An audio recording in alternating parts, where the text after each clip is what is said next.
velkomne. I er tidligt på i år, hva'?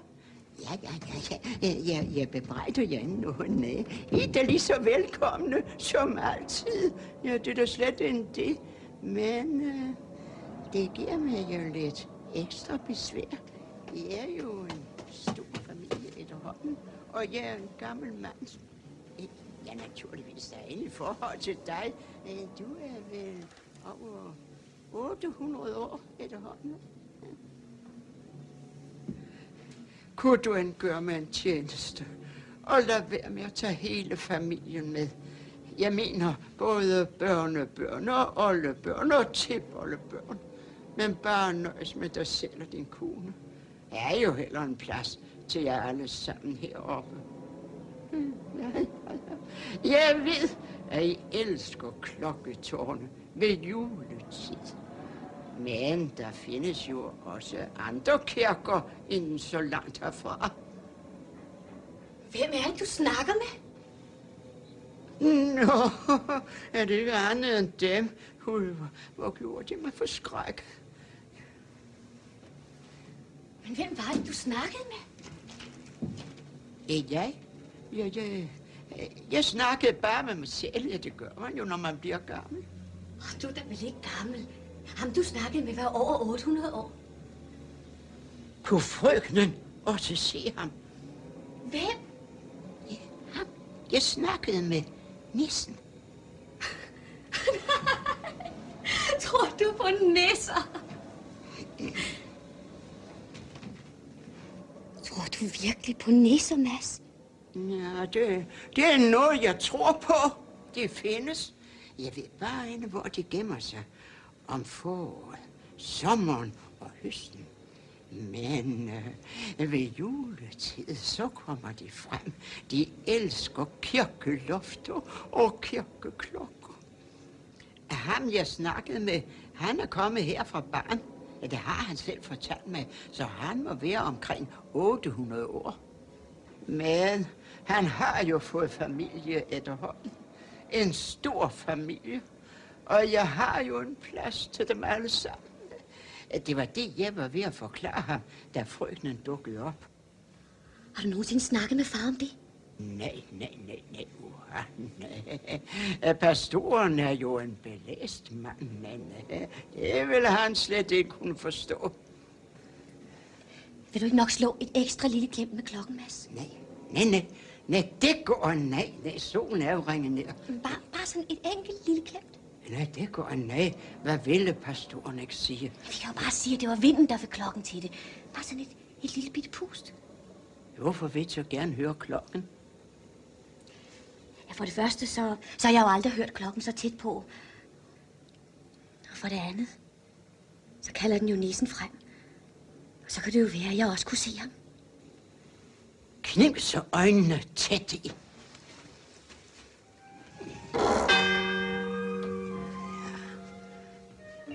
Luk så øjnene op. Hvad ser frøkenen så? Kan frøkenen så se ham? Jamen, han sidder der ude i den fri luft. Han sidder jo derhenne i hjørnet. Hvem? Nissen. Nå, ham? Jamen, ham tror jeg ikke på. Ja, det kan man se. Ja. Falder du nu i staver igen? Hvad? Jeg siger, falder du nu i staver igen? Hvad? Ja, det gjorde jeg vist. Og hvad spekulerer du så på? Nå, jeg viser min. Må man gætte? Ja, gerne. Du tænkte på Nødebo Præstegård. At nu er det snart jul, og det kunne være rart og alt det der. Ja, nu du siger det, så... Så siger jeg nej. Det emne er uddebatteret, og jeg vil ikke høre en lyd mere om det. Må jeg lige gøre dig opmærksom på, at det var ikke mig, der sagde noget. Det var dig. Jamen, du tænkte det. Nå ja. Og det ville jo også være pragtfuldt, ikke sandt? Vi har jo aldrig fejret jul. Hold op! Vi var enige om, at vi ikke skulle rejse hjem i år. Nå ja, det er jo også helt til Jylland. Der er jo ikke så langt til Nødebo. Vi var enige om, at vi ikke havde råd til at rejse hjem. At vi skulle blive her på Regensen og bruge julen til at læse i. Ja, du og jeg var enige, men hvad siger Nikolaj? Nikolaj har ikke noget at skulle have sagt. Han er den yngste, og han er lidt sindig, og han er umulig. Det er os, der har ansvaret for ham. Er vi så færdige med at diskutere? Ja. Og når jeg nu ser på dem, så føler jeg det igen. Hele verden er fyldt med dejlige piger. Og lige i øjeblikket er det en af de allerdejligste. Det siger de vist til alle unge piger. Ja, og ved de hvorfor? Nej. Jeg har en ejendommelig egenskab. Jeg bliver forelsket i alle de unge piger, jeg ser. Og lige nu er det dem. Har de også kleiner? Har de også penge? Jeg har tit hørt ældre mennesker sige, at de ikke blev gift. Fordi de ikke kunne finde nogen, som passede til dem. Jeg spurgte, om de havde penge, Nikolaj. Regningen er ved at løbe lidt rigeligt i vejret. Jeg har det lige modsat. Ja, hvis jeg ikke bliver gift, så er det fordi, de passer alt for godt til mig. Alle sammen. Og det er lige så sikkert, som at jeg står her. Det var da også skrækkeligt.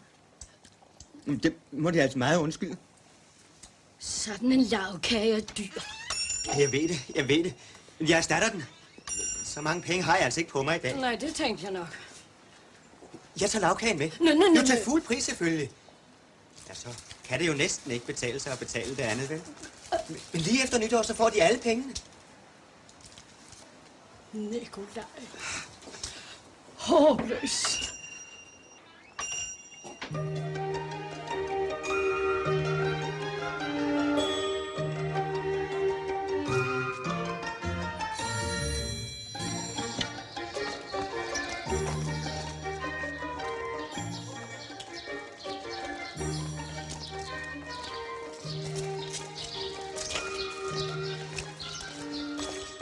Glædelig jul, Nikolaj. Vi ses efter ferien. Ja, glædelig jul og god rejse. Ja, i lige måde.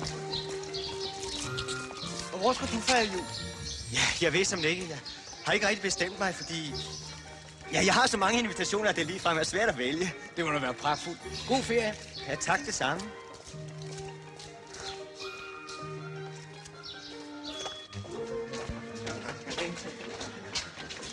God jul, Nikolaj. Når vil du vælge? God jul, Nikolaj. Ja, fordi...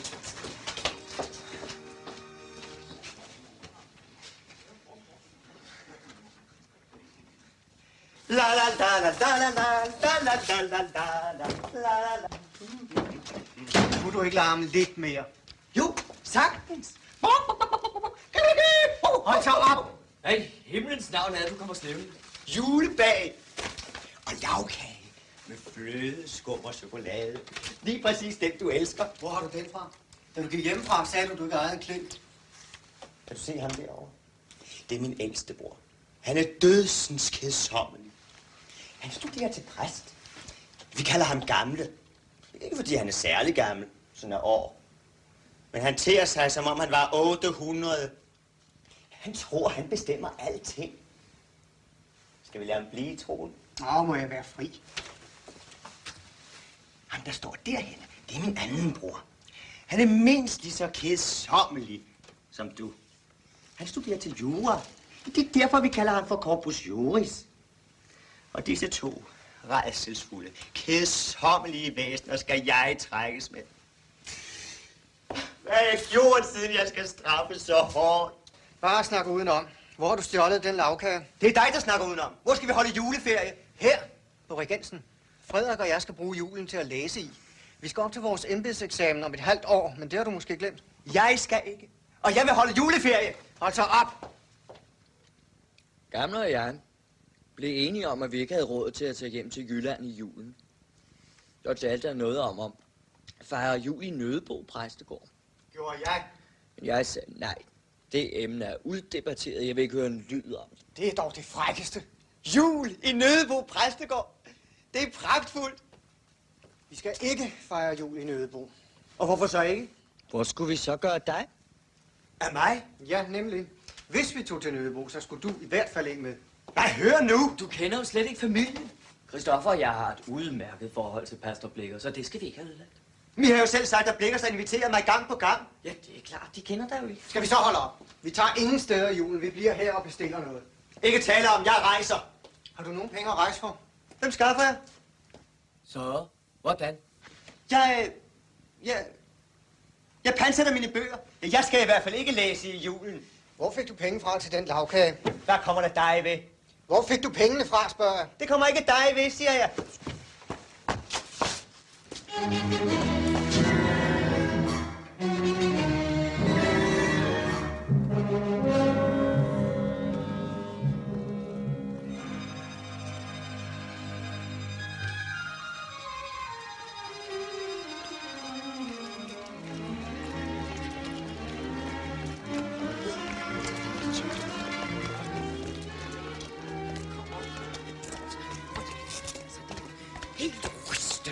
Ramon, så gik op på stolen.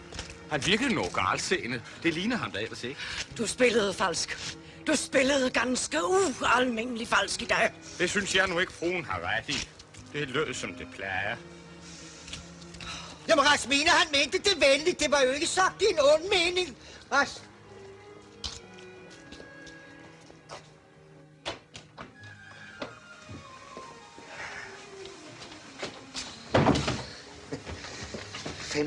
mennesker til gudstjenester. Hvad giver de mig? 15 mennesker! Der var kun 11. Hvad skal det sige? Der var vel 15? Ja, hvis du regner dejen og dig selv med, plus familien, så var vi 16. Og med Mads Julemand op i klokketårnet, så sniger vi os helt op på 17. Men ellers så var vi altså kun 11. Er det nødvendigt at drille far lige nu? Det gør simpelthen ikke noget. De svigter mig alle sammen. Menigheden svigter. Mine døtre svigter. Og studenterne svigter. Studenterne? Ja, Frederik og Christoffer. Jeg fik brev fra Christoffer i går. De kommer ikke til jul. Jamen, hvorfor ikke? Ja, hvad ved jeg? Christoffer skriver noget om, at de skal bruge ferien til at læse i. Ja. Det finder jeg mig ikke i. De sagde begge to i sommer, at de ville komme til jul. Gjorde de ikke også? Jo, og Christoffer lovede, at han ville tale i kirken en af juledagene. Det er nok, fordi far har glemt at invitere Nikolaj med. Men har jeg? Jeg sagde udtrykkeligt i sommer, han var velkommen, selvom vi ikke kender ham. Ja, i sommer. Men det er jo beskedne unge mennesker. Sig mig, har du skrevet senere og gentaget invitationen? Nej, det har jeg ikke. Jeg er ikke senere at tikke og bede folk om at komme og fejre jul i mit hjem, når de ikke selv har lyst. Selvfølgelig, jeg har det da lyst. Det er da klart, de har lyst. Og det er endnu mere klart, at de kommer. Alle tre.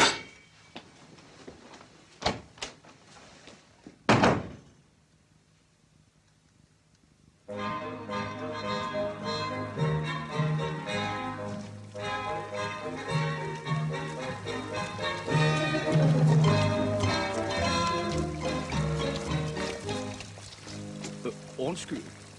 Ved de, hvor regensen ligger? Ja, selvfølgelig.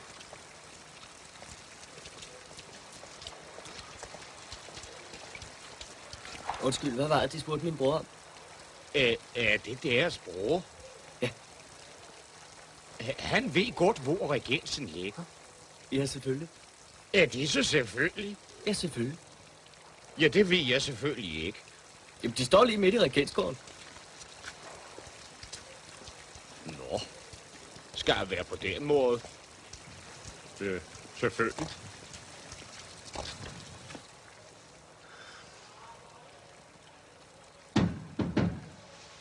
Kom ind. Hedder de Karstrup? Ja.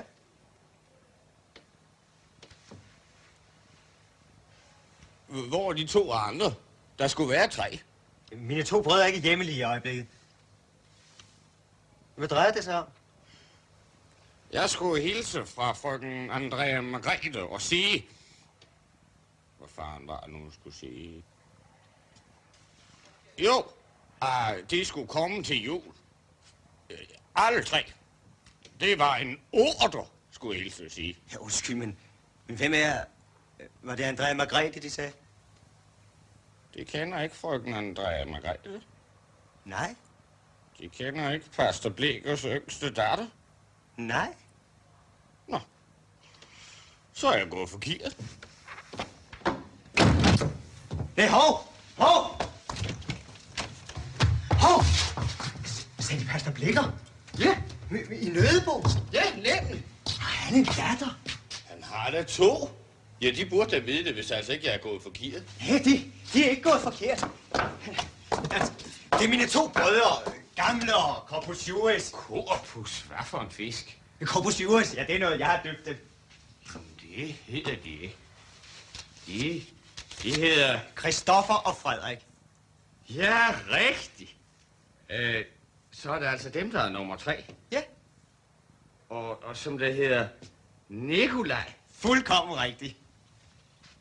Så har jeg en ganske særlig hilsen til dem fra frøken Andrea Margrethe. For de har vist aldrig været i præstegården før, vel? Nej. Jamen, så skulle jeg hilse og se... Hvad fanden var det nu, jeg skulle sige? Jo, at de endelig måtte komme med. Ja, de er jo sådan særlig velkommen, sagde frøken Andrea Margrethe. Sagde hun det? Ja, det sagde hun. Hvor stor er hun? Stor? Jamen, er hun sådan en lille en? Nej, nok er hun klein af vækst, men hun skulle da ikke være. Ja, jeg mente, hvor gammel er hun? Ja, lad mig lige sige. Emmy er 21, ja. Andrea Margrethe er vel 3 år yngre. Det må jeg høre mere om. Sæt dem ned. Sæt dem ned. Jo, tak. Vil de have en øl? Jo, tak. Og en cigar? Jo, tak.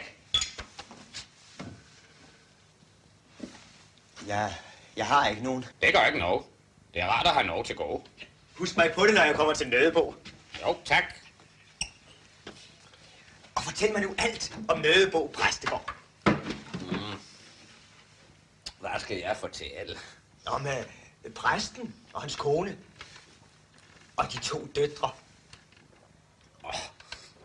Alt det har vel deres brødre fortalt dem. Mine brødre, de fortæller mig aldrig noget, der er interessant. Nej, Gamle, han snakker kun om bøger. Og Corpus Juris. Er der fiduser i ham? Ja, hvad? Siden de kalder ham Torben Fidusis.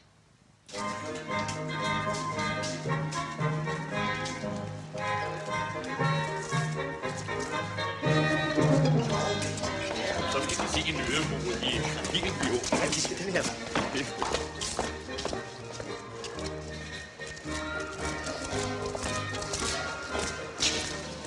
Ja, det er ikke Nikolaj. Hvor? Der går derhen. Jo. Du ved, hvad han nu har fundet på.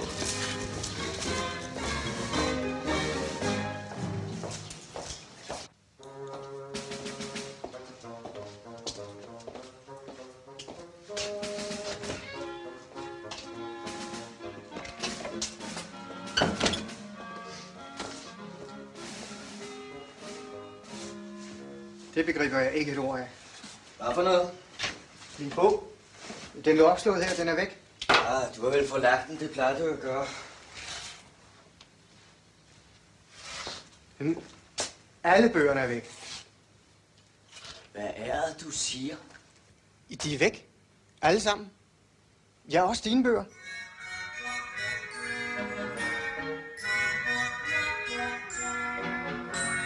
Ja, de er væk. Jeg har gennemsøgt det hele. Men hvem skulle du have fornøjelsen af at gemme dem? Nikolaj, han finder jo på så mange hundekunster. Men de er åbenbart stjålet. Stjålet?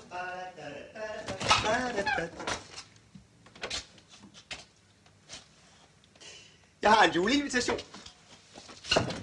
Til os alle 3. Hvad skal det sige? Ja, det skal sådan bare sige, at det var en ordre fra Andrea Margrethe. Fra Andrea Margrethe? Nå, du kender dog hendes navn. I ellers aldrig fortalt mig, at der var 2 smukke døtre i Nødebo præstegård. Og så op med det vrøvl, Nikolaj. Det er aldeles ikke noget vrøvl. Lars, ja, I kender ham ikke.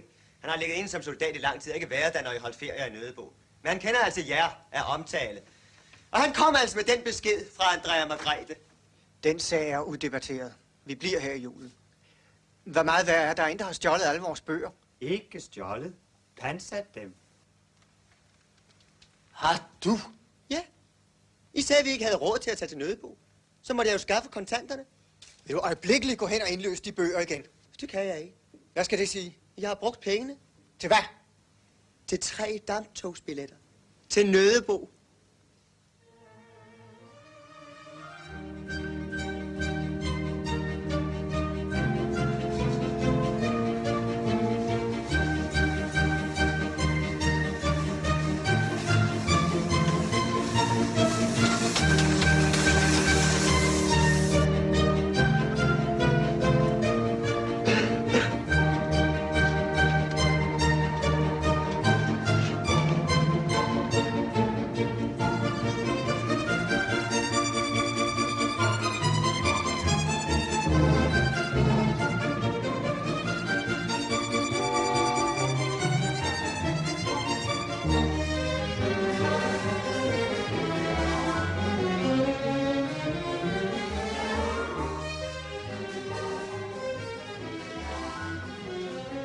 Er du ikke snart færdig med den avis?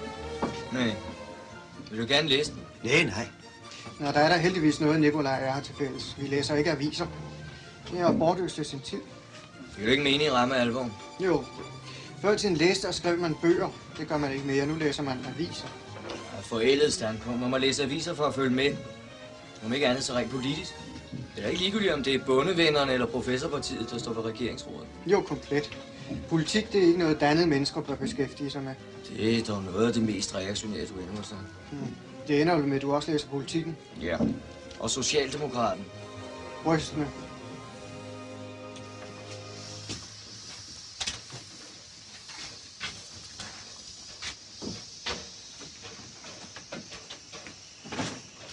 Farvel. Farvel? Hvem sagde du farvel til? De 2 damer. De 2 damer? Jeg troede, vi var alene i kupéen. Det er det, jeg siger. I har muligvis forstand på en hel masse andet. Men damer, dem aner ingenting om. De siger jeg ikke engang noget.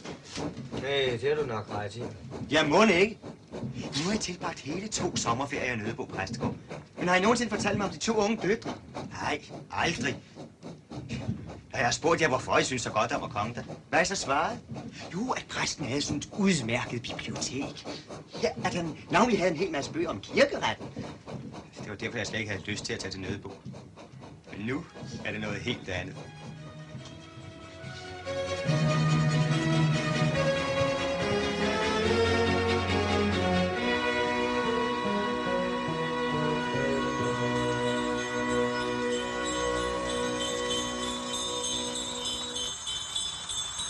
Vejen går til Nødebo, oppe der ved fjorden.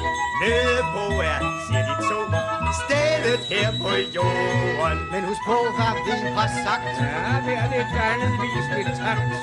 Vær på vagt. Holder mig, vis lidt takt. Nu er det sagt. Det er forbandet svært at være dannet. Vejen går til Nødebo, op til pastor Blikker.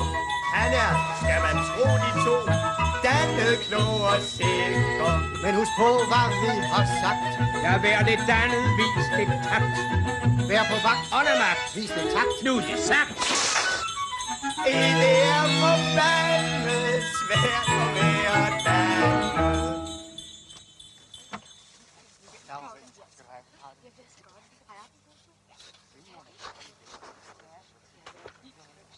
Hallo?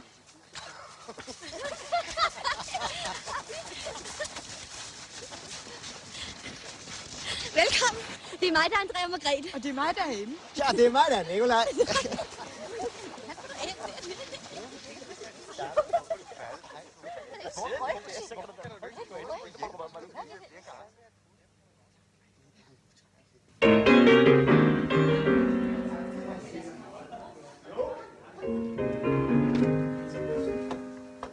Velkommen, velsignede drenge. Velkommen hver eneste gæst.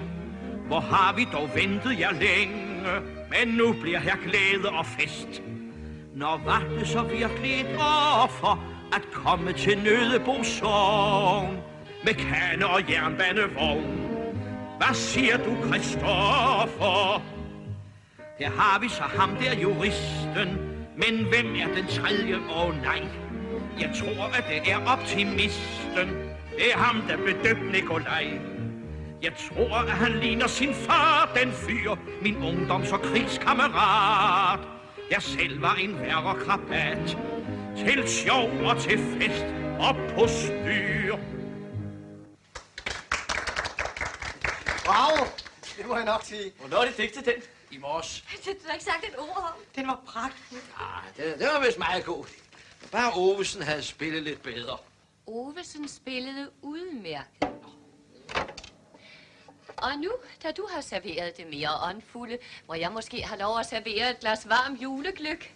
Det kan I vist trænge til oven på den kanetur. Og det er så Nikolaj. Jamen, de skal være ganske særlig velkommen. Tak. Nå, må jeg så se rigtig på 3. udgaven af Kastrup Stamtræ? Ja. Indbindingen er der simpelthen ikke noget i vejen med. Vel, mor? Det er nok lidt værre med indholdet. Det er sikkert fyldt, tak. Det er sikkert fyldt med trykfejl. Skål! Skål. Skål. Skål. Skål. Hør, kom du over og få et glas med. Ovesen drikker aldrig spiritus, vel, Ovesen? Jamen, julegløgg er da ikke spiritus. Ovesen drikker aldrig noget som helst, vel, Ovesen? Men jeg siger da ikke nej til et lille glas. Nå, det var jo godt, de kom. Så kan man måske få lidt fred igen. Hvad skal det sige? Ja, hele huset har været på den anden ende, bare fordi I skulle komme. Jeg arme mand er blevet jaget fra den ene stue og ind til den anden. Og pigerne har klædt sig ud i dagens højtidelige anledning. Det var vel ikke derfor. Man må da se ud som et menneske. Vil de se et menneske? Det er kun for deres skyld, Nikolaj. Sådan er det ikke meget ud til hverdag. Nå, de ved vel alt om Nødebo Præstegård. Alt? Ja, Frederik og Corpus Juris har fortalt dem alt om mig.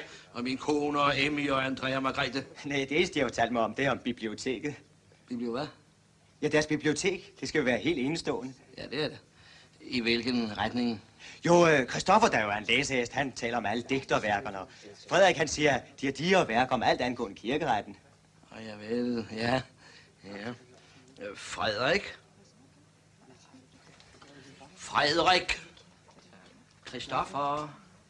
Christoffer! De sagde noget til mig. Jamen, må ikke. Det passer blik at tale både til dig og til Frederik. Jeg hørte vist ikke. Det er også lige meget. Det er noget, Nikolaj og jeg har sammen. Kom, så skal jeg vise dem biblioteket. Jamen, det kan da vente. Nej. Jeg er så interesseret i bøger, så skal de også se dem. Værsgo, unge ven. Så er der nærmere. Ja, her har de så mit bibliotek. Det forstår jeg ikke et ord af. Christoffer og Frederik sagde... Og alle de værker om kirkeret? Ja. Jeg har en. Ja. Lad os se en gang. Ja, her er den. Provst Møllers håndbog for præster. Det er det eneste, jeg behøver at vide om kirkeretten. Men jeg har en 3-4 fortræffelige bøger om høns. Om høns? Ja, jeg interesserer mig meget for høns. Jeg har en pragtfuld hane, lige til at udstille. Men de interesserer måske ikke så meget for fjerkræ. Det ved jeg ikke. Det har jeg som aldrig tænkt på. Jeg har kun én fejl. Den hane. Den galer om morgenen. Tidligt om morgenen. Den er simpelthen i stand til at vække hele præstegården. Men det har Frederik vel fortalt dem om. Han kan ikke fordrage de der hanegal om morgenen. Han har ikke fortalt mig noget. Der er ingen af dem, der har fortalt mig noget. Jeg ved meget lidt om Nødebo Præstegård. Jeg ved naturligvis, at det er en af fars ungdomsvenner. Men jeg vidste intet om deres kone. Ja, de havde 2 døtre. Nå, deres brødre har ikke fortalt dem om mine piger. Det var da besynderligt. Hvorfor det? Ingen af dem interesserer sig for piger. De lægger slet ikke mærke til piger. Nej, det er det overhovedet ingen sans for. Nå, så er det nok derfor. Jeg synes, at det er et par kønne piger, jeg har. Ja, det er de. Sig mig en gang. Hvem synes I egentlig er den kønneste, Nikolaj? Ja, jeg ved ikke. Ja, de er jo så forskellige. De kunne måske ligefrem blive forelsket i dem begge to. Ja. Nå, hør da her. Det går ikke, Nikolaj. Nu må de virkelig bestemme dem. Jamen, jeg er lige kommet. Jamen, jeg har lige mødt dem begge to, så... Kjeld er kommet. Åh. Ja, det er ikke irriterende. Jo. Hvorfor gik I herover? Fordi Nikolaj ville se mit bibliotek. Dit hvad for noget? Ja, du hørte rigtigt. Næh, goddag, Kjeldborg, og velkommen. Ja, tak, herre pastor. I anledning af julen synes jeg lige, vi vil kigge over dig. Ja, det var vældig pænt. Værsgo. Ja, tak. Glædelig fest. Ja, tak i lige måde. Ja, glædelig fest. Ja.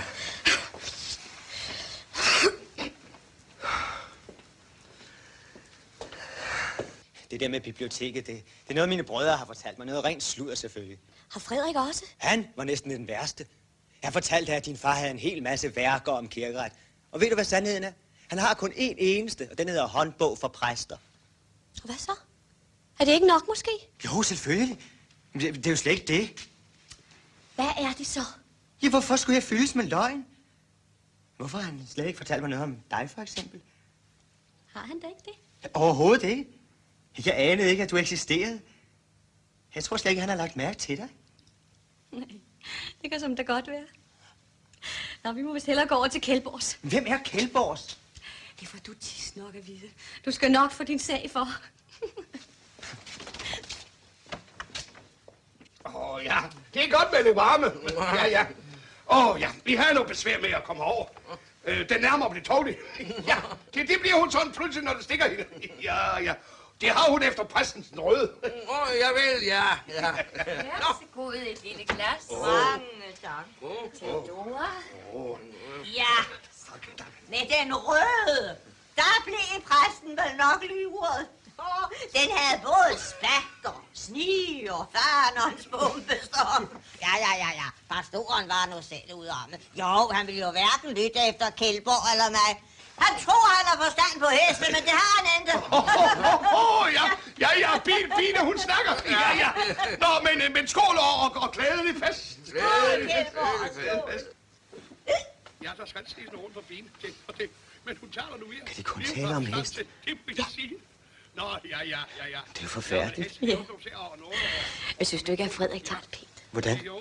Ja, han lader dig, som om han lytter, i modsætning til Christoffer derovre. Det kan gamle altså ikke være bekendt. Sæt sig til at læse. Tag du da lidt af damerne, Nikolaj. Det tror jeg, du er god til. Tror du? Ja.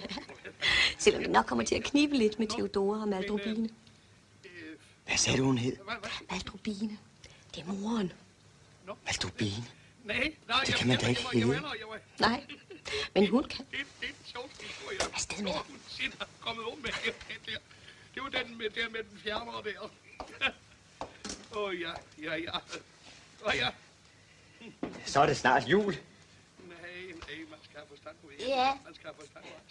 Det er vel nok en dejlig tid. Synes du ikke? Jo. Ja.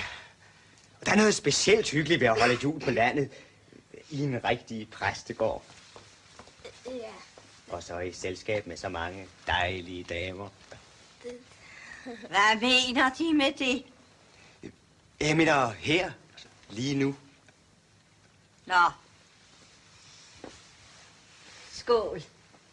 Læg nu smuk din hånd i min, ikke rør ved den rosin. Først skal træet vises, siden skal det spises. Så, ja, nu kan jeg den. Ja, kom så, Lars, kom så. Så leger vi, at du er juletræ. Ja.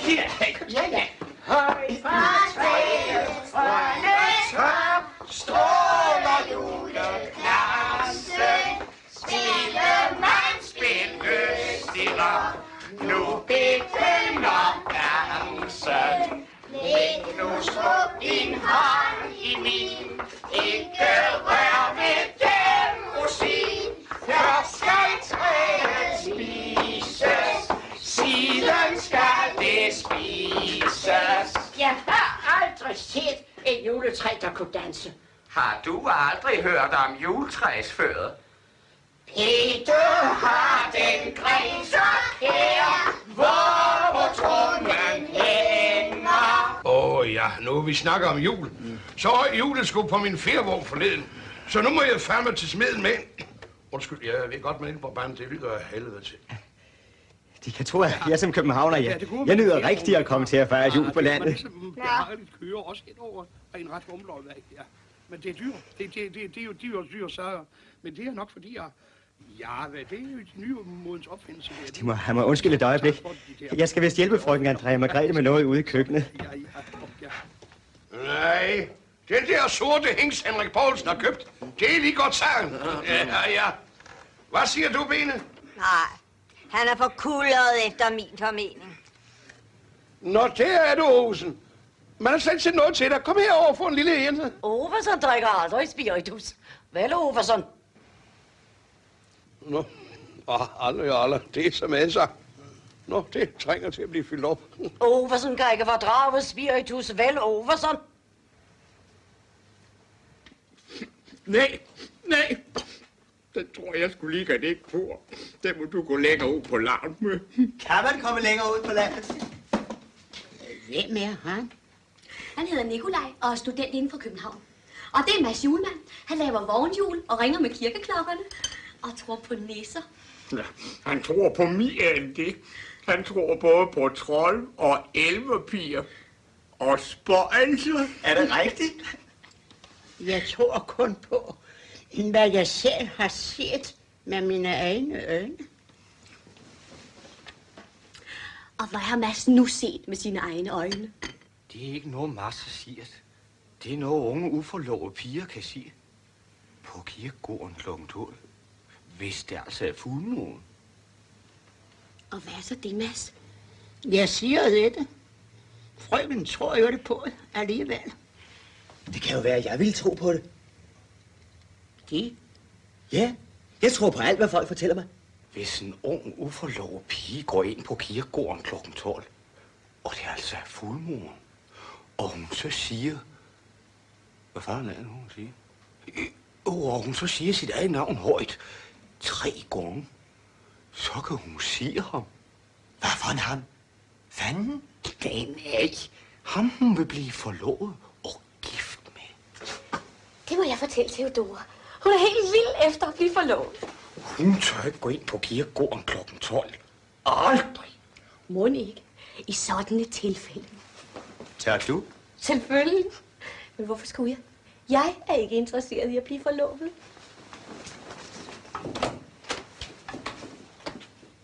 Næh. Hvem er interesseret i at blive forlovet? Det er jeg. Jeg er meget interesseret i at blive forlovet. Med frøken Andrea Margrethe? Ja, jeg synes, hun er pragtfuld. Det er hun. Men det er hendes søster også. Absolut. Jeg har heller ikke bestemt mig endnu. Men jeg er også lige kommet.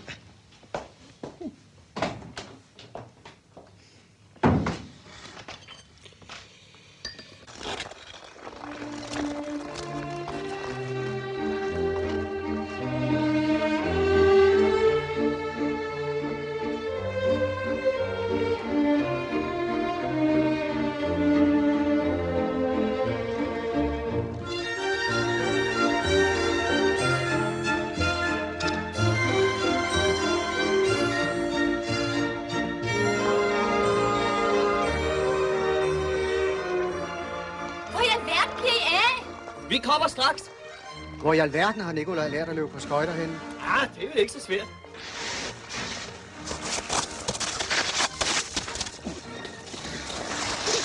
Når du dig? Ikke spor. Ikke spor. Nu.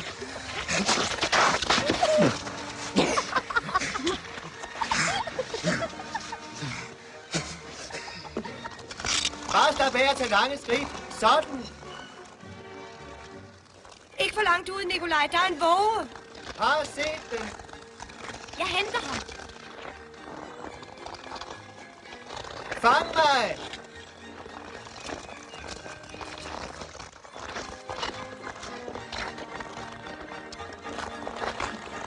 Ikke så langt ude, Nikolaj.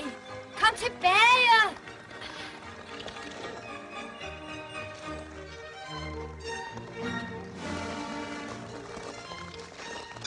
Jeg vil ikke være med mere, når Nikolaj opfører sig sådan. Den er livsfarlig, den her sø. Der er understrøm. Nå, så vil jeg heller ikke løbe mere i dag.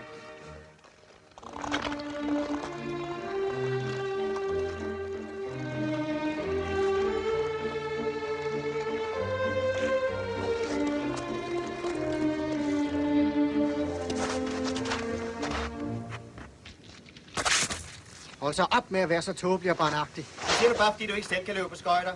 Du havde nået os at forsøge på at te dig anstændigt. Men det er jo det sædvanlige med dig. Vi skulle aldrig have taget dig mere ud. Det er aldeles ikke jer, der har taget mig med herud. Men det var Andrea Margrethe, som absolut ville have, at jeg skulle komme. Hvad ikke? Lad nu være med at skælde ud på Nikolaj. Nu er det jo overstået. Men du sagde selv, den våge var livsfarlig. Nå ja, men det er jo...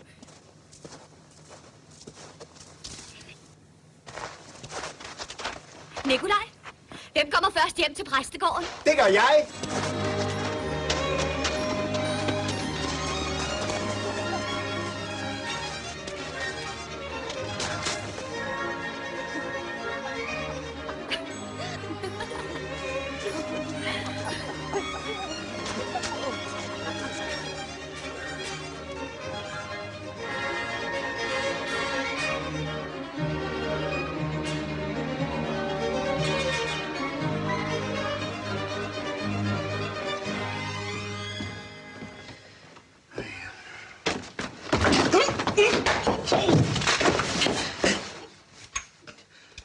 Sig mig, er de ude på at slå mig ihjel? Det må de meget undskylde. Ja, det kan være komme og se min pibe. Sig, hvad er meningen? Det var Andrea Margrethe og mig. Vi løb om kap. Jeg kom først. Hun har luret dem, Nikolaj. Det gør piger altid, når de er forelskede. Gør de? Mhm. Men derfor behøver de ikke at slå mig i gulvet, vel? Og knuse min yndlingspibe. Jeg er frygtelig ked af det. Ja, det er jeg også. Ved du hvad, jeg tror, de skulle snakke lidt med Emmy. Jeg tror, hun vil have en gavnlig indflydelse på den. Tror de? Ja, hun er sådan en mild og kærlig sjæl. I modsætning til Andrea Margrethe. Hun er en rigtig vildbasse.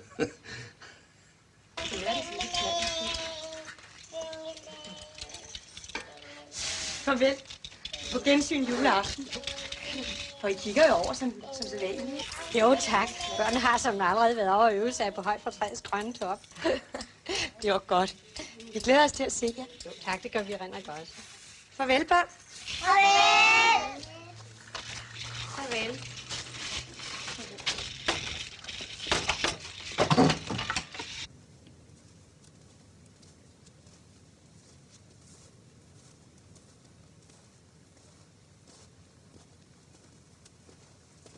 Er der noget i vejen, Nikolaj? Gør du det hvert år? Hvad for noget? Vi går på julebesøg hos alle dine fars sovnebørn. Ikke dem alle sammen. Det var bare synd, Christoffer ikke kunne komme med. Han ville have nyt det. Nej, nu må du meget undskylde, så kender du da ikke Christoffer. Nyt at gå på julebesøg hos nogle mennesker, han slet ikke kender. Nej, det er ikke ham. Du tager komplet fejl. Christoffer er et meget følsomt menneske.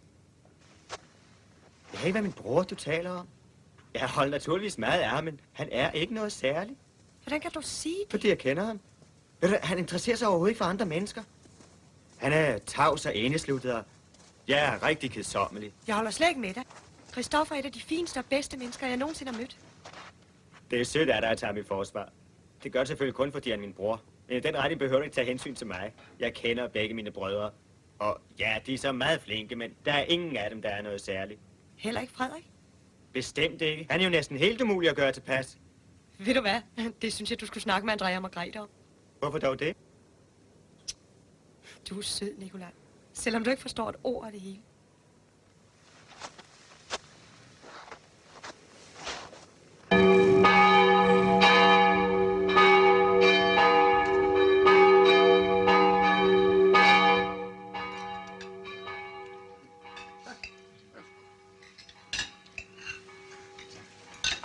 Værsgo. Tak. Det gør han jo godt, vores gamle Mads Julemand. Det er noget andet, når han ringer til begravelse og bryllup. Er der noget særligt ved hans ringning? Ja, i høj grad. Når vi har begravelse, så kimer han, som var det til en glædesfest. Og når der er bryllup, ja, så kan de klokker ikke lyde mere vemodigt. Ja, men det er ikke Mads Julemands skyld. Nej, det er Ovesen, der har fået ham til det. Ovesen? Dejen? Han synes, bryllup er det sørgeligste, der findes. Ja, det er der måske ikke noget at sige til, når man kender hans kone. Nej, skål. Tænk lidt på det, Nikolaj. De, som går i giftetanker. Ja, det gør Nikolaj nok ikke. Han skal være tør bag ørerne først. Lad nu Nikolaj være i fred. Vi er altid ude efter ham. Ja, Rasmine er altid ude efter sin mand. Nå, det har jeg jo selv oplevet. Hun har simpelthen underkuet ham. Og det havde jo slet ikke været nødvendigt. Tænk bare på, hvor godt han spillede på orgel før i tiden. Og nu lyder det, som om man trækker en kat i halen. Bare på grund af den dumme historie. Hvad er det for en historie? Den kan Blikker fortælle jer. Nu går jeg ind og tænder træet. Kommer I med, piger, og hjælper mig?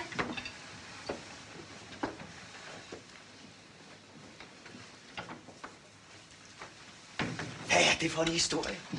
Jo, se, det var jo sådan, at før i tiden, der kunne Ovesen godt lide at få sig en lille en og et slagkors.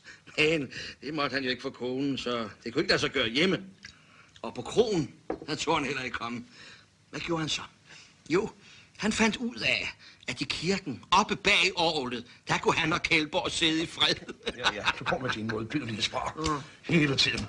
Ja, jeg kan følge til døren, Det er værste møgkort, jeg har haft hele eftermiddag. Nå, så ja, undskyld, det må du tage den med. Men det er altså, man kan ikke vinde, hvis man får kortene. Nej. Kjeldborg, det går ikke an, det der. Nej, du må ikke ryge i kirken. Du ved godt, det kan lugtes. Okay, så jeg glemmer det hele tiden. Men det er ligesom, de hører med til kortspil. Jeg anede ikke noget om deres kortspil, før jeg en dag rent tilfældigt kom over i kirken. Så er det ja, så er det forstik. Og så giver du de make op 13. gangen hele tiden. 13. gang. Det skal jo blive en serie. Så på den. Ja, så kommer du med hele dine møgstrive af hjerter. Ja, jeg har ikke alle. Far må være glad for, det vil jeg have hjertefri spillere. Ja. Du er far med heldig som en enøjet sol. Ja. Kjeldborg, du må ikke bande i kirken. Det virker anstødeligt. Man må ikke bande, og man må ikke ryge. Hvordan fanden skal man så kunne vinde i Davos i os? Ja, det skal du heller ikke, for det skal jeg nemlig. Ja, det kunne du sgu tyde på. Så er det mig, der giver. Så skal du til med kortene, vel? Jeg giver 13. gangen, som du gjorde. Jeg tænkte først, nu går du op og giver dem en ordentlig omgang for den slags i en kirke. Ja. Den møgkortgængning der. Nå, lige, jeg tager lige en spids til sæson 21. Men så fik jeg en god idé. Nå, nu kan du tro, hvor det kan du lide. Nu har jeg det, du har det.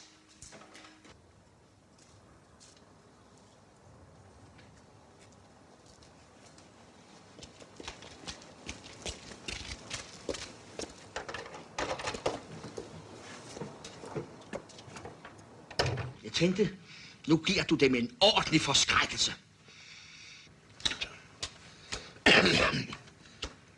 Ja. Ja, hvad siger du? Den har du drejende med, hva'? Jo. Satan. Undskyld.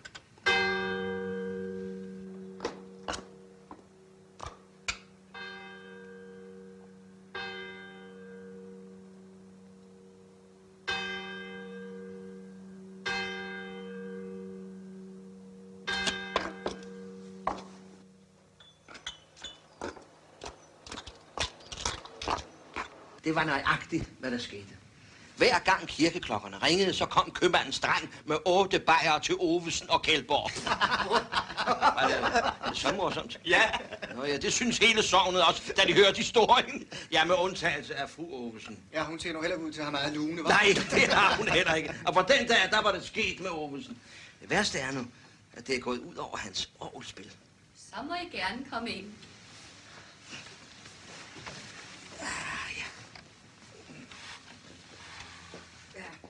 Nu sker det lige straks, børn. Velkommen. Er I klar, piger? Ja.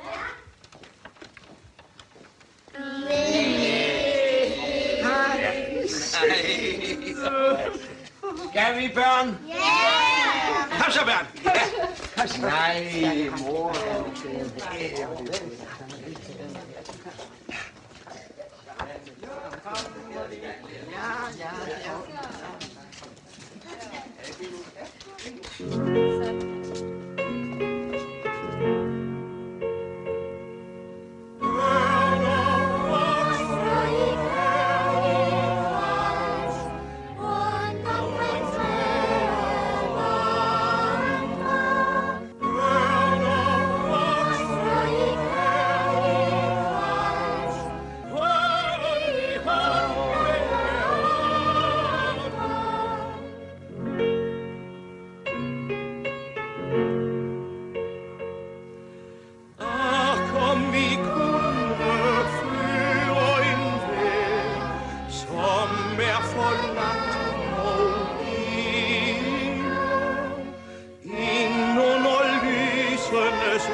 Mit yndlingsmærke. Ja, du får ikke nogen. Dem ryger jeg selv. Ja, jeg misunder dem ikke. Og det samme gælder portvinen. Den er også min. Ved du hvad, du har fået hele 4 flasker, så kunne det godt. Ikke en dråbe. Skål, mor. Glad for den. Er der så mest lyst til at prøve dem lige nu? Er der svært ved at vente til i morgen? Ja, det er jo Måneskin. Skal vi tage en skøjtetur? Jo. Nej, ikke tale om. Hvorfor ikke? Fordi det er Måneskin. Og hvis man så passerer kirkegården og kommer til at sige sit navn 3 gange, hvad er det så, der sker?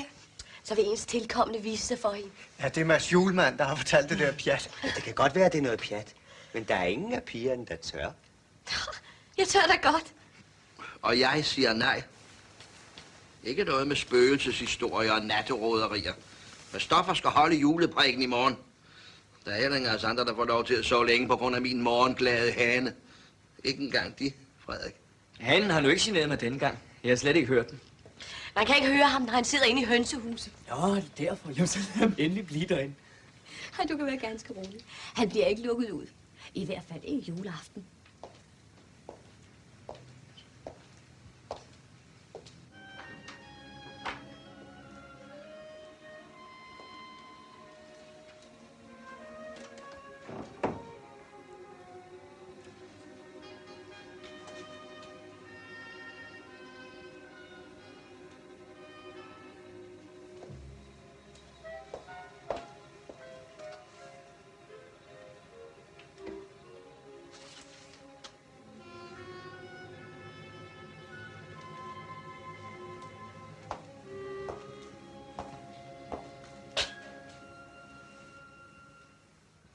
Ja, jeg er jo ikke nogen særlig god danser, men må jeg få den første dans?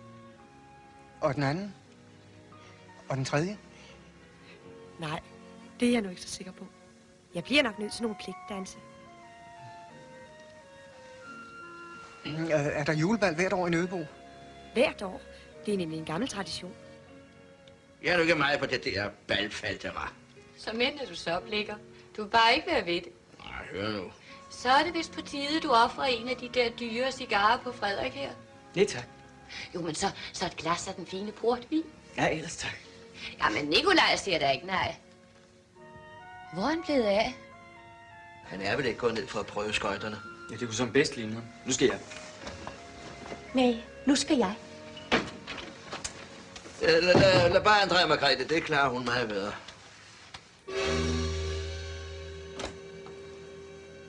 Ikke noget med at løbe på skøjter på denne tid af aften. Det kunne aldrig falde mig ind. Medmindre du vil løbe med. Hvad skulle du så til at finde på? Ikke noget særligt. Jeg ville bare ud og se mig lidt omkring. Kom så frem med det, Nikolaj. Hvad var det, du ville? Se hønsehuset. Hønsehuset? Ja. Og fange hanen. Har du ikke fået mad nok? Nå ja, du må godt få det at vide. Frederik har været på nakken af mig hele dagen. Det har du selv sagt. Så jeg vil lave et lille nummer med ham. Hvordan? Fange hanen og sætte den op i hans klædeskab. I morgen tidligt. Meget tidligt. Vil den gale som en vild og vække ham. Og jeg kan ikke fordrage at blive vækket om morgenen. Det er morsomt. Ja, ikke? Han får et chok. Ja, det gør han. Men det må du ikke. Hvorfor? Du synes jo selv, det er sjovt. Ja. Men du må ikke slippe hanen ind til Frederik. Til Christoffer måske. Han har også været på nakken af dig. Åh ja. Det havde jo været sjovere med Frederik. Vi går ud og henter hanen. Kom.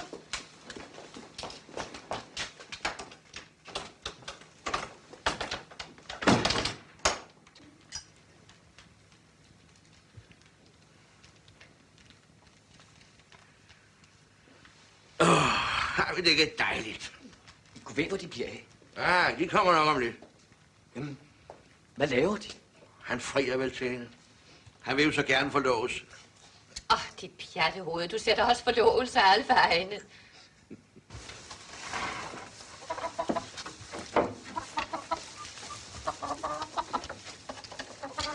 Der er han. Hold lige lidt.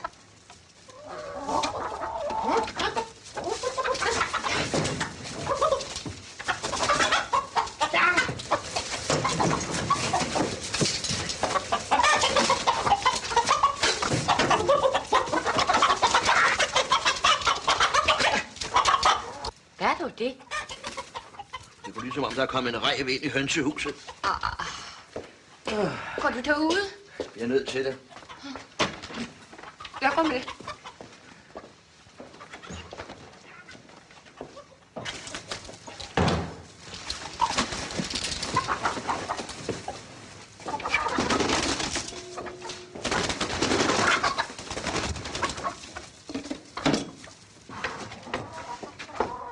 Nu glemte jeg at få en lygte med.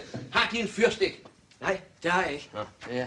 Her har jeg i hvert fald hverken været rev eller mor. Var slåen slået fra?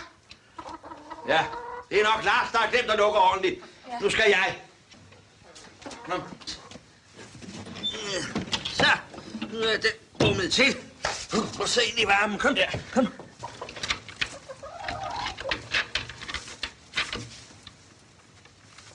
Hvad nu? Hvad mener du? Så hvordan skal vi komme ud? Det bliver hele natten. Du må være tosset.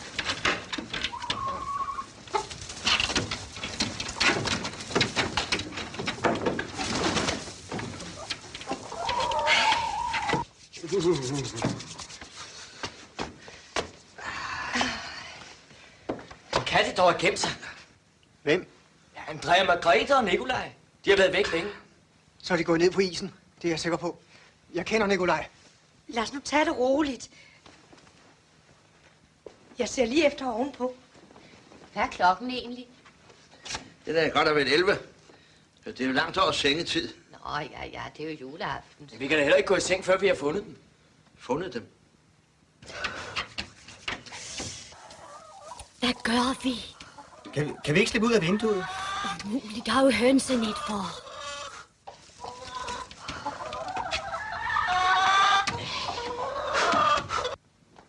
De er ikke ovenpå. Jeg går ned og ser efter dem på isen. Den våge er jo livsfarlig. Jeg går med. Tag frakker på. Det er bidende koldt.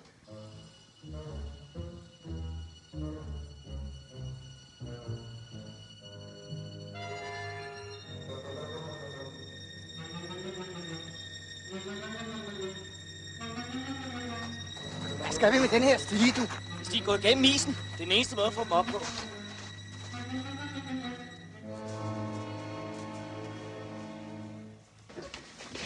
Det er så særligt ganske spændende, det her. Det er ikke spor spændende. Nu vil jeg ud. Hvordan? Vi må råbe om hjælp og så håbe på, at de kan gå i seng alle sammen. Så får vi jo ikke hanen med. Så er det hele ødelagt. Det er en nemesis, er det. Hvis ikke vi har fundet på den her dumme spøj, så sad vi ikke her nu. Men jeg var lige glad for, at vi fandt på den dumme spøj. Hvorfor det? Det skal jeg nok fortælle dig en anden gang. Det er ikke lige tiden og stedet nu.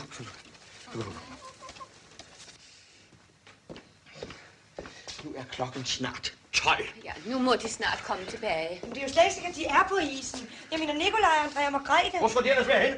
Har vi ikke søgt dem alle vegne? Jo, men... Jamen, de er da sikkert bare gået en tur. En tur. En tur på denne tid af døgnet. Ha!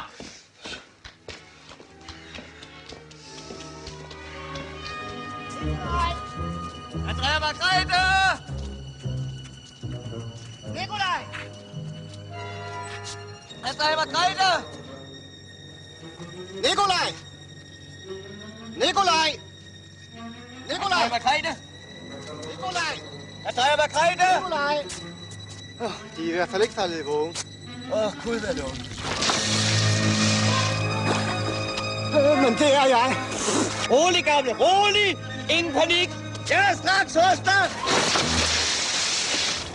Hjælp! Hjælp!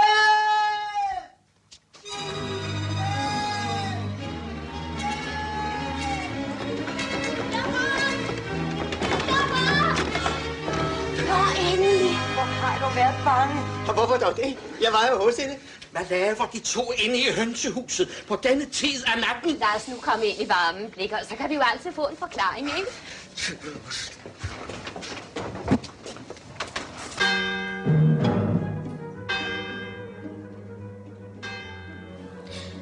Theodora. Theodora. Theodora.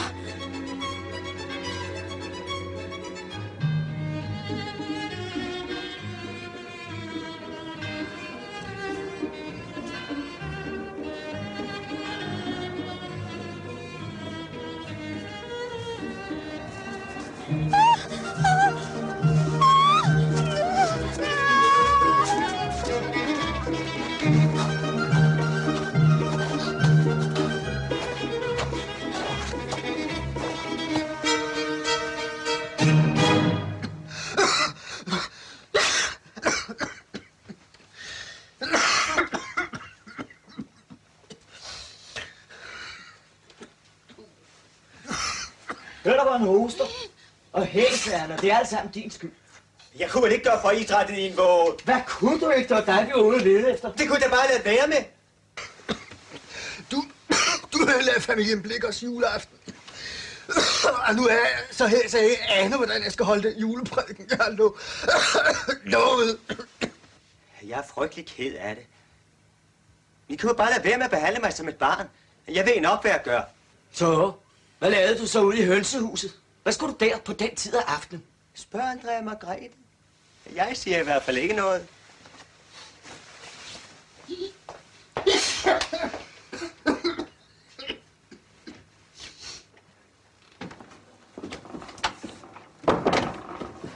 Hvordan har patienten det? Skidt, han både hoster og er hæs. Det går nok over, når han får en røntot. De siger, det er min skyld. De siger, det er min skyld alt sammen. Christoffer er hæs, og jeg har ødelagt jeres juleaften. Det skal du ikke tage så tungt. Jeg synes, det var en dejlig juleaften. Og den endte jo godt. Jo. Og i morgen aften skal vi til julebal. Glæd dig til det, og lad være med at spekulere på alt det andet. Hvor får jeg den første dans? Den har jeg lovet væk. Men den anden da? Heller ikke. Men den tredje måske.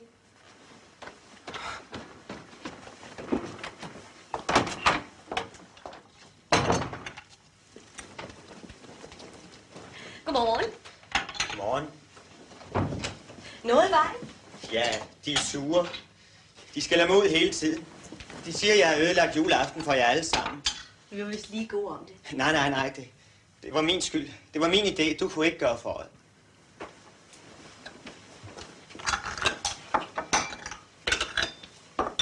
Har du sagt noget til Frederik? Om hvorfor vi var ude i hønsehuset? Ikke et ord.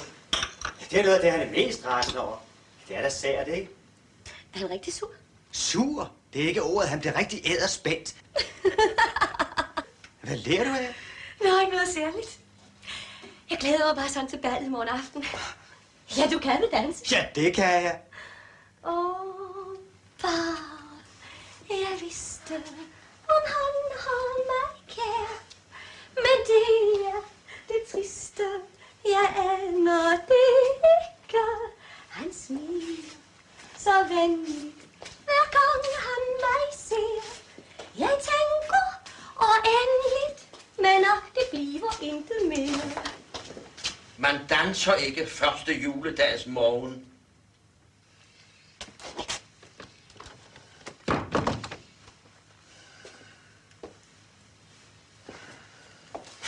Først i morgen aften, der er bal. Får jeg den første dans i morgen aften? Den anden da? Nej, men den tredje måske. Ja, det kan jeg ikke. Den har jeg lovet væk. Sig mig, får jeg kaffe, eller får jeg ikke kaffe? Den kommer nu. Jeg er frygtelig ked af det. Ja, hvad? Ja, det der i går aftes, at Christoffer er hæs. Ja, Christoffers forkølelse, det ordner Emmy og nogle tot. Nej, jeg er meget mere bekymret for Ovesens orgelspil. Det er i stand til at ødelægge hele stemningen. Bare jeg kunne få lukket nogle tottier i ham. Hvor mor? Inde i stuen og vandblomster. Du kommer jo lige derfra. Nå, ja. Skal jeg hente hende? Ja, hent.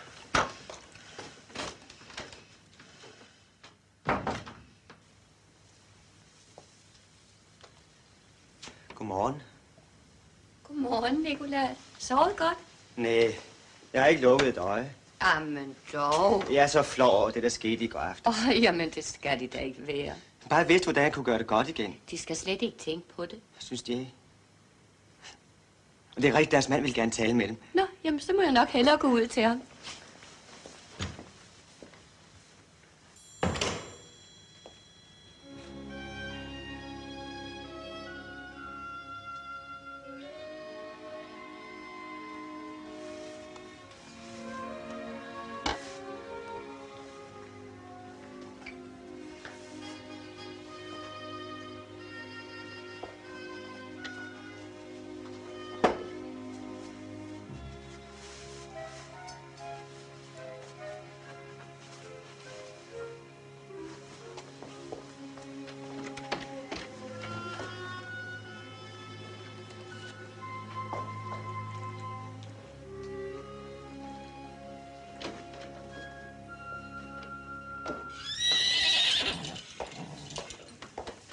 godmorgen. Ja. Det er jo snart goddag. Jeg har været op længe. Jeg skylder dem en cigar. Ja, fra den dag inde i København. Ja, det er rigtigt. Kunne de virkelig huske det? Ja, jeg gemmer den til senere. Nå, hvordan går det med forlovelsen? Bliver Andrea Margrethe eller frøken Emmy, der bliver den foretrukne? Ja, jeg ved ikke. De er jo bedårende begge to, hver på sin måde. Og de er helt vilde med mig. Er de det? Ja, om de er. Ja, det er det, der gør det så besværligt. Ja, for mig altså. Og en af dem bliver jo frygtelig skuffet. Hvad siger deres to brødre? Ikke et ord. Hvad skulle de sige? Der er ingen af dem, der har begreb om hverken piger eller forelskelse eller kærlighed.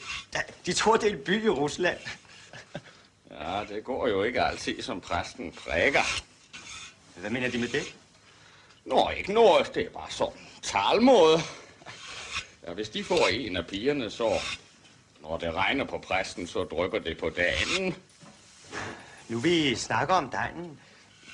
Hvor bor Åsen? Ja, han bor... Ja, hvor faren er nu, han bor. Skal de hen til ham? Hvad faren skal de snakke med ham om? Hvad skal de tale med Ovesen om? Om, hvad han skal spille i kirken i dag.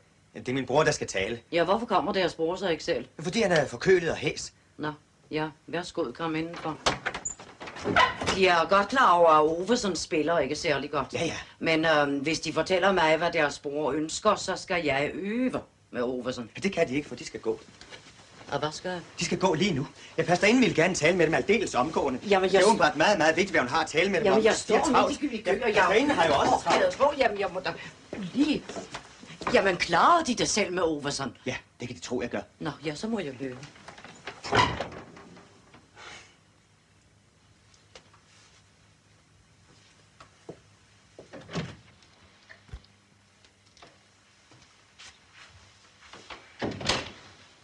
Nå, hvem var så det, Rasmine? Jamen, hvad? Nej, det går ikke, det der. Det. Selvfølgelig gør det det. Nej, min kone, det... Hun er gået og kommer ikke igen foreløbig. Nej, men det kan lugtes. Men tak, jeg gemmer dem til brændeskuret. Der kommer hun aldrig.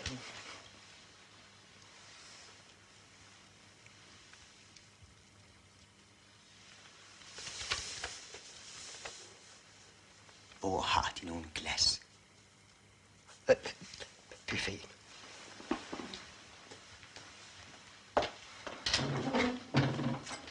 Det er aldeles ingen misforståelser. Den unge mand sagde klart og tydeligt, at pastorinden ønskede at tale med mig aldeles omgående. Jo, jamen det er også rigtigt nok, jeg sendte Nikolaj hen til dem, men tænk, jeg har fuldstændig glemt, hvad det var, jeg ville tale med dem om. Man er ved at blive en smule forkalket. Skal fru Ovesen ikke smage et glas af den fine portvin? Nej, tak. Og snak, det må da ikke bære julen ud af huset. Sig mig, fik jeg ikke 4 flasker portvin? Jo, hvorfor det? Nå, ikke for noget. Hvor mange cigarer røg jeg i går aftes? Ja, det ved jeg virkelig ikke. Det er ikke min afdeling.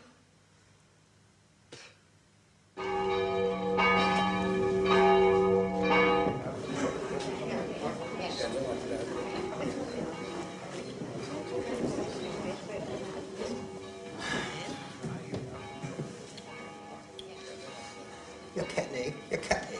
Jamen, selvfølgelig kan de. Jeg ved det. Kom nu.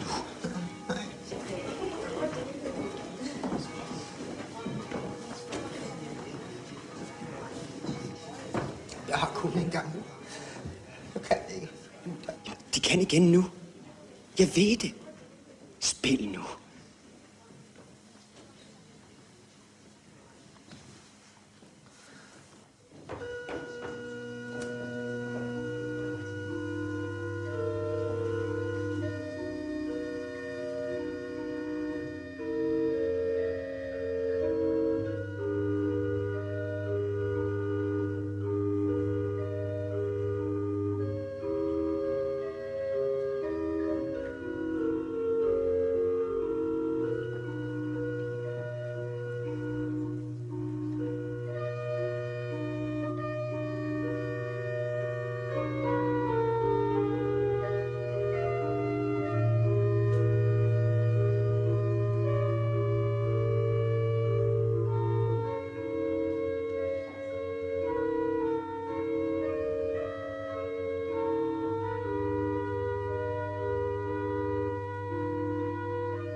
tak, Ole. Jeg må jo også sige tak, Ole. Du spillede godt. Du spillede næsten lige så godt som Daviosa, ja. Altså, må vi få en skive her? Ja. Ej, det var godt. Har du et glas, tror du? Sådan, nu.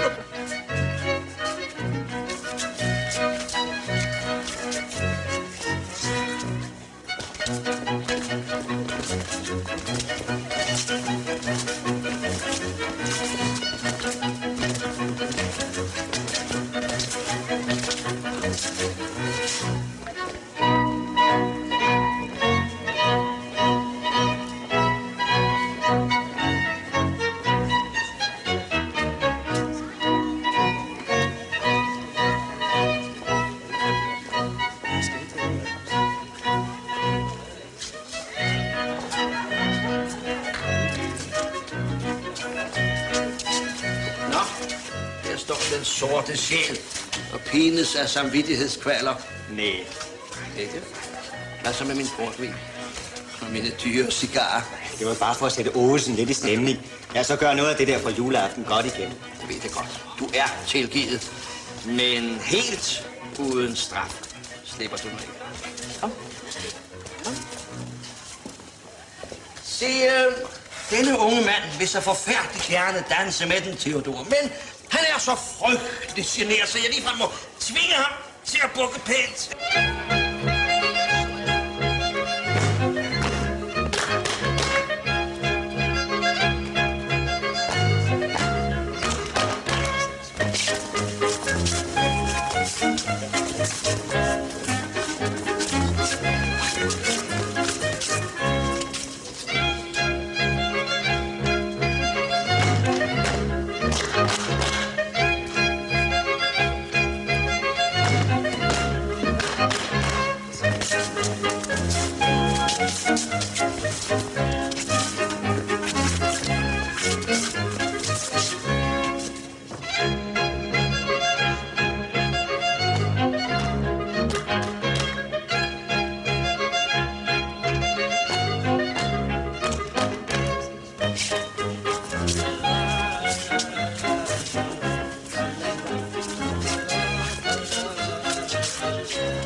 Spillede godt i dag, deres mand, hva'? Synes det? Ja, det synes vi alle sammen. Han er snart den mest populære mand i hele sognet. Så? Ja.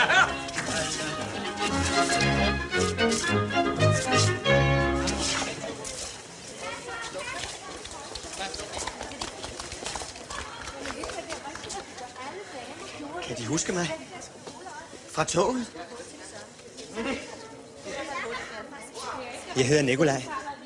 Nikolaj Kastrup. Jeg hedder Viola Lillekvist. Selvfølgelig. De måtte have et blomsternavn.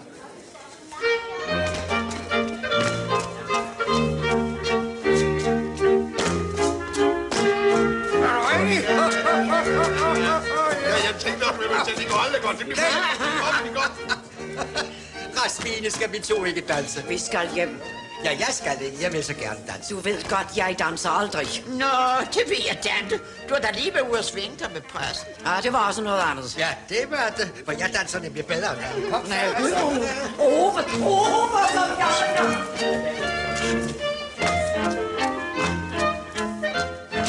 Jeg tegner mig for alle dansen hele aften. Det går vist ikke an. Naturligvis gør det det.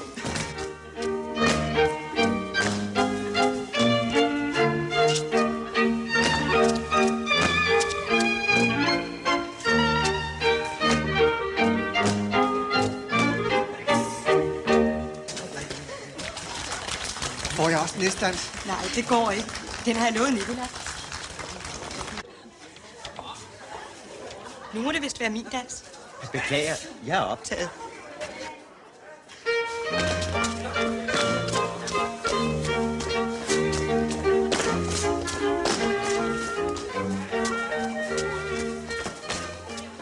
Hun var da ellers yndig. Bestemt. Men du er endnu yndigere.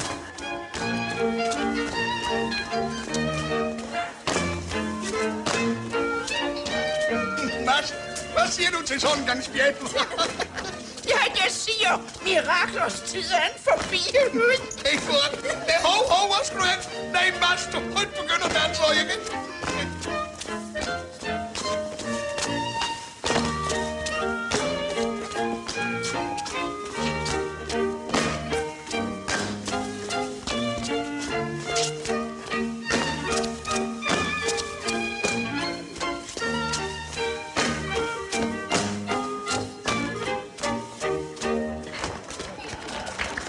Jeg får også den næste, ikke?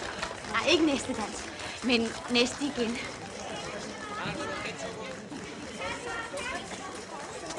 Nå, Nikolaj, så er det vist vores tur. Jeg er ked af det, men nu er jeg altså optaget.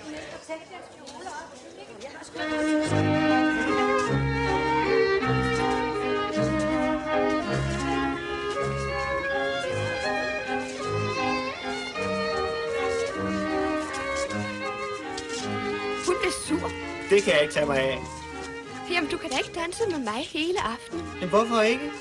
Jeg har ikke tænkt på andre end dig, siden jeg så dig i toget. Men jeg har drømt om dig. Jeg har længtes efter dig. Har du også tænkt lidt på mig? Ja, meget.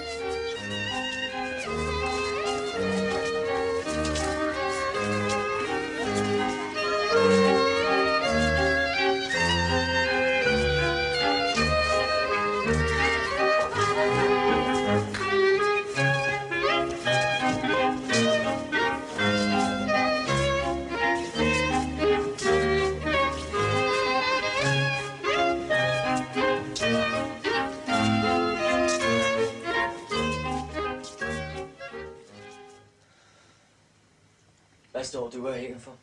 Skal du ikke i seng? I forstår som sædvanligt ikke ét ord af det hele. Hvad er det, vi ikke forstår?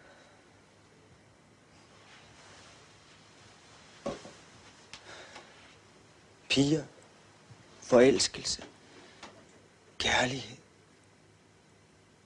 Andrea Margrethe, at hun vil nok komme over det. Hun er jo tapper og vil forstå at bære en skuffelse. Men Emmy, hun vil græmmes. Hun vil tage os hen og sove. Hun vil måske ovenkøbet tage livet af sig. Hvad i himlens navn er det, du snakker om? Og mig selv. De to dejlige piger, jeg nu må skuffe. Det er forfærdeligt. Jeg har opført mig rædsomt. Jeg har virkelig givet dem håb, og så... Jeg dansede ikke engang med dem i aften, selvom jeg havde lovet det. Jeg knuser deres hjerter. Du skal se, de overlever. Begge to. Det er det, jeg siger. I har ikke begreb om piger. Hvor skulle jeg også have det fra? I har jo aldrig været forelsket. Nej, det har vi ikke. Vel, Christoffer? Nej, vi aner overhovedet ikke, hvad det er. Nej, men Andrea Margrethe ved det. Og Emmy. De er begge to helt vilde med mig. Og nu må jeg svigte det. På grund af Viola. Jeg føler mig som jordens største slupper. Jeg kan aldrig sætte mine ben mere i Nødebo Præstegård. Nej, det kan du ikke. Godnat, Nikolaj. Godnat, Nikolaj. Godnat. Begge to.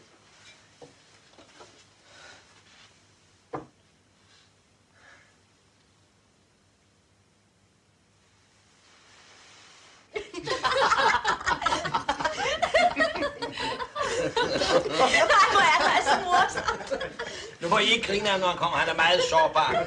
Det er man i den alder. Det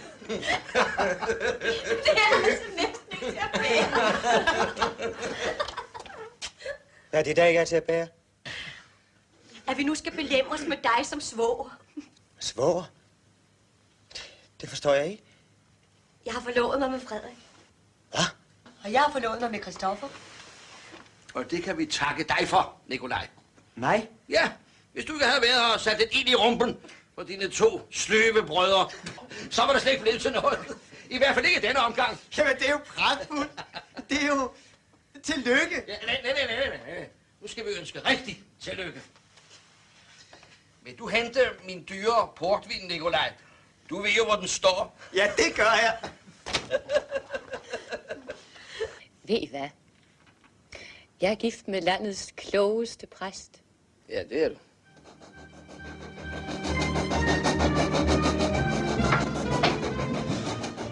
Hvad er der i vejen, Nikolaj? Det kan ikke nytte noget. Vi kan ikke forstå det. Hvad er det nu, vi ikke kan forstå? Mig? Nu er I begge to lykkeligt forlovet. Men hvad med mig? Får jeg nogensinde Viola at se igen? Hvordan skal jeg bære mig ad med at fortsætte uden hende? Du skal se, det går simpelthen nok. Aldrig. I ved overhovedet ikke, hvad kærlighed er. Og ja, det ved I måske nok alligevel. Men ikke på den måde.